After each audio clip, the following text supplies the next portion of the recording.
மானஸ் பக்கங்கள். Hi friends, இது மாலிகாவின் கேளுங்க கதை கேளுங்க. மானஸ் எழுதிய வானவில் நெஞ்சங்கள், அத்தியாயம் 36. மொட்டை மாடியில் படுத்துக்கொண்டு வானில் தெரியும் விண்மீன்களை தன் விரலால் எண்ணிக்கொண்டிருந்தான் முரளி. அவன் அருகில் முழங்கால்களை கட்டிக்கொண்டு அவன் முகத்தையே பார்த்து கொண்டிருந்த சத்யா கேட்டாள், என்னங்க இப்படி நட்சத்திரத்தை எண்ணிக்கிட்டு இருக்கீங்க? நீங்க என்ன குழந்தையா? இருக்க ஆசைதான், ஆனா முடியாதில்ல. சிரித்தாள் சத்யா. தன் கையை எடுத்து தலைக்கு முட்டு தந்து ஒரு கழித்து படுத்து சத்யாவை பார்த்து கேட்டான், என்ன இங்க ஜாலியா உட்காந்துருக்க? மாமாவுக்கு ஹெல்ப் பண்ணலாமில்ல? நானா பண்ண மாட்டேன்னு சொல்றேன். அவர் என்ன சமையல் கட்டுக்குள்ளேயே விட மாட்டேன்னு அடம் பிடிக்கிறாரு. நான் என்ன பண்ணட்டும்? சரி விடு, உனக்கு ஒரு நாள் ரெஸ்ட். நீங்க வேற, எனக்கு பயங்கரமா போர் அடிக்குது. என்ன சத்யா இப்படி சொல்ற? ஏங்க? கிரியோட லைஃப்பை செட்டில் பண்ணதுக்கப்புறம் நானும் நீயும் தனியாக போகணும்னு சொன்னேனே, அப்போ மாமாவை மாதிரி தானே. நானே எல்லா வீட்லேயும் பார்த்துக்கிறேன், நீ ஜாலியா இரு என்றவன் சட்டென்று அதை கேட்டான். சத்யா, பேசாம இங்க மாமா கூட இந்த வீட்டுக்கு வந்துடுவோமா? அதுக்கு என்னடா மருமகனே, வந்துடுங்க, எனக்கும் சந்தோஷம்தான் என்றவாறே கையில் பாத்திரங்களை எடுத்துக்கொண்டு வந்தார் சங்கரன். அப்பா, ஏன் இப்படி பண்ற? குரல் கொடுத்திருக்கலாம் இல்ல, நான் வந்திருப்பேன் தானே என்று கடிந்து கொண்டாள் சத்யா. எழுந்து கொண்டான் முரளி. இன்னும் இருக்கா மாமா? நான் போய் எடுத்துக்கிட்டு வரவா? ஆமாண்டா, தண்ணியும் தட்டும் மட்டும் எடுத்துக்கிட்டு வரணும். வரேன் இரு என்று விட்டு கீழே சென்றான் முரளி. தன் மகளை பார்த்து கூறினார் சங்கரன். என் மருமகன் சொல்றது கூட நல்ல யோசனையா தான் இருக்கு. பேசாம 2 பேரும் இங்க வந்துடுங்க. நான் இருந்தாலும் சரி, இல்லைனாலும் சரி பட்டென்று செல்லமாக அவர் தோளில் அடித்தாள் சத்யா. சும்மா இருக்க மாட்டியாப்பா நீ? அதெல்லாம் நீ ரொம்ப வருஷம் இருப்ப. ஹஹஹா உரக்க சிரித்தார். இப்பவே எனக்கு வயசு அதிகம் தாண்டா. லேட்டா கல்யாணம் பண்ணி லேட்டா பொண்ணை பெத்து, ஆனா சீக்கிரம் எனக்கு வயசாயிடுச்சு பத்தியா என்று சொல்லி மறுபடியும் சிரித்தார். சும்மா இப்படியெல்லாம் பேசாதப்பா. இன்னும் நீ பேரன் பேத்தியெல்லாம் பார்க்க வேண்டாமா? அதெல்லாம் விடுடா, இப்பவே நான் சந்தோஷமா தான் இருக்கேன். இதுவே எனக்கு திருப்தி தான் என்றவர், ஆமா நந்துவுக்கு ஏதோ அமைஞ்சு வருதா என்று கேட்டார். அவள் பதில் சொல்லும் முன் முரளி வந்து விடவே மூவரும் நிலவொளியில் அமர்ந்து சாப்பிட ஆரம்பித்தனர். முரளி மிகவும் சந்தோஷமாக இருந்தான். நிறைய சிரித்தான், நிறைய பேசினான். சங்கரன் பார்க்காத சமயங்களில் சத்யாவை நிறைய கொஞ்சினான். நிறைய திருட்டு முத்தங்கள் வைத்தான். முரளியை இப்படி பார்க்க சத்யாவிற்கு புதிதாக இருந்தது. அவர்கள் வீட்டில் எப்பொழுதும் ஸ்ட்ரிக்ட் ஆபீசராக வலம் வருபவன் இங்கே சிறு குழந்தையைப் போல் சங்கரனிடம் வம்பை வளர்த்து கொண்டிருந்ததை பார்க்கையில் சத்யா ஆச்சரியம் கொண்டாள். முரளிக்கு இப்படியெல்லாம் இருக்க தெரியுமா என்று எண்ணி அவள் அவனை நொடிக்கு ஒரு முறை ரசித்து கொண்டிருந்தாள். இரவு மணி 12 நெருங்கியும் அரட்டை அடித்து கொண்டிருந்தார்கள் மூவரும். நேரமாகுது, போய் தூங்கலாம், எழுந்திரிங்க, காலையில சீக்கிரம் எழுந்திருக்கணும் என்றாள் சத்யா. நாங்க தான் பேசிக்கிட்டு இருக்கோம் இல்ல, உனக்கு தூக்கம் வந்தா போய் தூங்கு என்றார் சங்கரன். அப்பா, ரொம்ப பண்றப்பா நீ. உனக்கு என்ன பிடிக்குமா, அவரை பிடிக்குமா? இந்த கேள்வி வேஸ்ட் சத்யா. மாமாவுக்கு என்னதான் பிடிக்கும். சின்ன வயசுல உன்னை எக்ஸ்சேஞ்ச் பண்ண டீல் பேசினவர் தானே இவரு. டேய் சும்மா இருடா. ஹஹஹா உரக்க சிரித்தான் முரளி. என்ன விஷயம்னு சொல்லுங்க என்றாள் சத்யா. மாமா, நீ சொல்றியா நான் சொல்லவா? வேணாண்டா, நானே சொல்றேன். நீ எக்ஸ்ட்ரா பிட்டை போட்டு எனக்கும் என் பொண்ணுக்கும் சண்டையை உண்டாக்கிடுவ என்றவர் சத்யாவிடம் திரும்பி கூறினார்.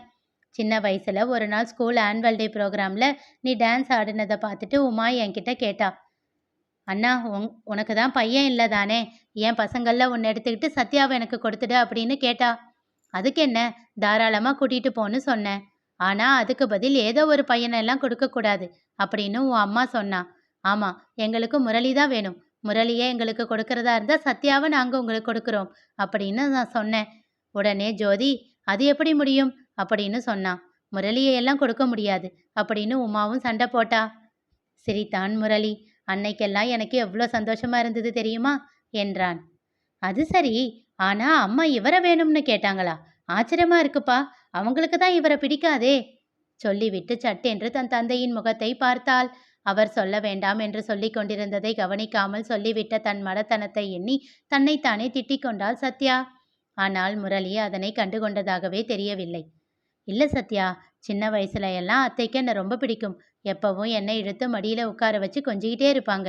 நீ வயசுக்கு வந்ததுக்கு அப்புறம் தான் என்ன ஆச்சுன்னு தெரியல, என்ன பிடிக்காம போயிடுச்சு என்றவனை திகைத்து பார்த்தார் சங்கரன். என்னம்மாம்மா அப்படி பார்க்குற? எனக்கு தெரியும், அத்தை ஒரு தடவை உன்கிட்ட சண்டை போட்டுக்கிட்டு இருந்ததை நான் கேட்டேன். இதை பாருங்க, சும்மா சும்மா அந்த முரளியை நம்ம வீட்டுக்கு வர வைக்கிறதெல்லாம் வேண்டாம். உங்களுக்கு அவனை பார்க்கணும்னா அவங்க வீட்டில் போய் பார்த்துட்டு வாங்க. இன்னொரு தடவை இப்படி பண்ணாதீங்க. அப்படின்னு அத்தை உன்கிட்ட சண்டை போட்டுக்கிட்டு இருந்ததை கேட்டுட்டு நான் போய் அம்மா கிட்ட சொன்னேன். அதுக்கப்புறம் தான் நாங்கள் இங்கே வர்றதையே நிறுத்திட்டோம். அன்னைக்கு அம்மா கிட்ட கேட்டேன், ஏன் அத்தா அப்படி சொன்னாங்கன்னு.